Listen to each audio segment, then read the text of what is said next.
Hi friends, welcome back to my channel. అందరూ ఎలా ఉన్నారు? నేనైతే చాలా బాగున్నాను. ఫైనల్ ఈరోజు కల్కి మూవీకి వెళ్ళాము. కల్కి మూవీ రిలీజ్ అయినప్పటి నుంచి తీసుకుని వెళ్ళమంటే మా ఆయన ఈరోజు తీసుకుని వెళ్ళారు. నాకైతే మూవీ బాగా నచ్చింది. ప్రభాస్ యాక్టింగ్ అయితే వేరే లెవెల్ అండ్ ఎంట్రీ కూడా నాకు బాగా నచ్చింది. అండ్ నెక్స్ట్ ఇంటర్వల్ వచ్చింది. మా ఆయన పాప్కార్న్ కొన్నారు. మూవీకి వెళ్ళినప్పుడు మేము ఎక్కువ పాప్కార్న్ తీసుకుంటాం. మీరు మాలాగైనా కమెంట్ చేయండి. నెక్స్ట్ మేము పీవీఆర్ షాపింగ్ మాల్కి వెళ్ళాము. ఇప్పుడు ఆషాఢం సీజన్ కాబట్టి కేజీ సేల్కి వచ్చారు. శారీస్ చాలా బాగున్నాయి. ఈ షాప్లో అన్ని రకాల శారీస్ ఉన్నాయి.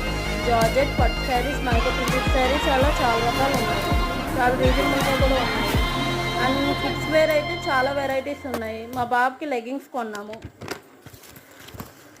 6:30కి మేము ఇంటికి వచ్చాము. యాజ్ అ హౌస్ వైఫ్ బయటకు వెళ్ళి వచ్చాక చాలా పనులు ఉంటాయి కదా. ఇంటికి వచ్చాక ఇల్లు సర్దాను అండ్ వంట స్టార్ట్ చేశాను. ఒకవైపు అన్నం ఎసరు పెట్టాను. నాకైతే అన్నం